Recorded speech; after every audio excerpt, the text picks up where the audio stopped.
Oh my God, what am I doing? Hey guys, I couldn't let this story pass me.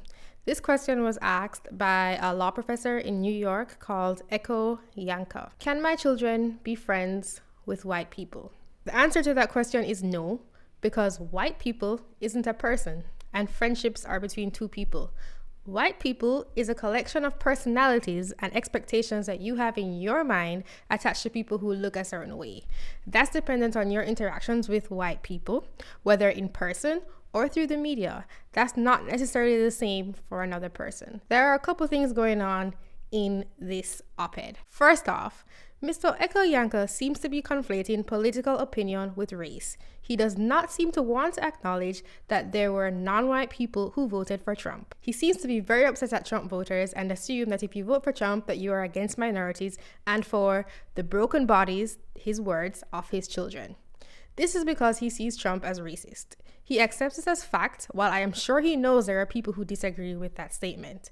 So their support of Trump may not be them rallying behind a racist person in their mind. Furthermore, Mr. Yankah, intentionally or not, does not acknowledge that there are reasons why people may vote for Trump other than race, that there are people who do not see Trump as racist, therefore they are not against minorities, and that there are people who may have different priorities than he, for example, economic policy over race, which is their right. They may even think that his policies may benefit minorities, so they may in fact be for minorities. If that can't compute in his mind, I don't understand how he studies law, where there is generally another side. He does not seem to understand that there are different viewpoints in the world, but he's convinced that he is in the right, and that is where people are the most intolerant because they believe that they're acting out of righteous indignation. So apart from his intolerance of another race, he's also intolerant of different political views. I just want to point out too that intolerance becomes quite heightened from the people who believe they are righteous. Secondly, racism is racism, which is what a lot of people are trying to tell him, but he seems to want to justify it,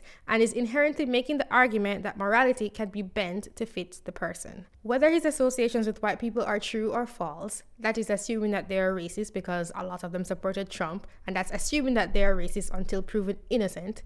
That is a logic that is and has been used to apply different laws to different people, to treat individuals of a certain group badly, and even to try to exterminate peoples. I am talking about his logic. I'm not saying that he has done that. One day, his sons may realize that he's a hypocrite in this area and has asked him to do to others what he was worried others may do to them. So there's nothing special about Mr. Yankah's racism. It's actually textbook racism. People aren't illogical. They have a reason for treating others differently, often rooted in fear for themselves. I don't think Mr. Yankah's fears about the threat of his boys' bodies being broken and so on are grounded in reality. But let's say it's true that the majority of white people are a threat to his boys. What he's proposing still would not be right, because a person is not a representation of their group, they are a representation of themselves. I'm not saying that stereotypes don't come from somewhere, but they don't apply to everybody. And also in the US, people tie culture and ethnicity to race, which does not always add up. Being able to rationalize your mistreatment of someone doesn't take away from the fact that you are mistreating them. People act rationally based on the belief systems they set up for themselves. Mr. Yankah hasn't committed a crime for thinking differently, but I want you to notice what I just said. This is exactly the kind of logic that other people use to treat individuals badly based on their membership of a certain group. When it comes to the matter of race, Mr. Yankah's views are the mirror to that of a white racist trying to protect himself or his children from the violence of black people. The problem is that's an assumption of all black people, and it is also acting on that assumption when dealing with the individual. Mr. Yankah is specifically teaching his son to interact with individuals through a collective lens, even though friendship occurs on an individual level. Like I said, it's nothing special. What is special is that the New York Times decided to publish it. And this gets me to my next point. This article was really meant for white people who feel white guilt. I'm not going to bother to shame people for feeling this way. If you want to feel bad about being yourself, fine.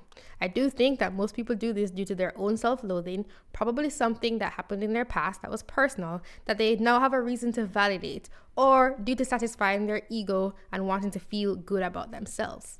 But let's say you got into this way of thinking from having heard an argument that made sense to you, and the suffering of minorities seems one-sided to you, and you really wish that things were different. This is possible to have that viewpoint because of those reasons. I would like to point out why this way of thinking is problematic. So I watched this video with an interviewer asking people what they thought of Mr. Yankah's headline, and I headline with the question in reverse. A lot of white people thought that asking, can my children be friends with white people was okay, but asking, can my children be friends with black people was racist. The reason was that there's a historical mistreatment of black people in the country. Now, ignoring the logical fallacy that only black people have been mistreated in this country on a systematic basis, or that this country contains only the descendants of white slave owners and black slaves, and many more inconsistencies in that argument, here's what I really want to point out. All of us have an ideal version of ourselves. We imbue this ideal version with virtues, such as honesty, goodwill towards others, etc. When we take actions in our lives, we reference this ideal version of ourselves in order to guide us. Some of the people in this video gave themselves this virtue of not treating others differently based on color to themselves. They couldn't even conceive that they would ask that question to themselves or pass it along to their children. However, they were okay with not having black people have this same virtue. I don't put non-white people because the interviewer framed the question as a black versus white issue. This means that they have set higher standards for morality for themselves. This means that they do not see the potential of these two groups in this realm of thought as equal. When you only see someone through the lens of victimhood, you are also limiting their potential for growth because you are denying them that higher standard to reach for. Now, as you may know from my videos, I don't particularly care if other people see this or think this way. However, in this country, these double standards have been adopted by many people, and it is also idealized as the right way to view the plight of black people. It seems pretty ingrained.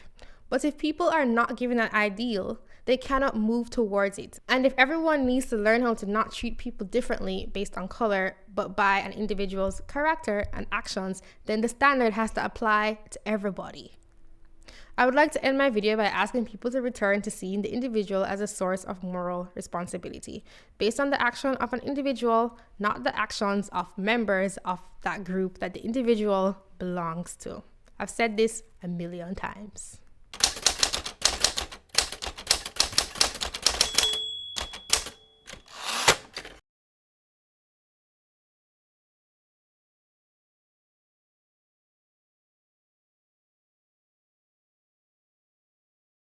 I just wanted to make that video really quickly. Thanks for watching. Bye.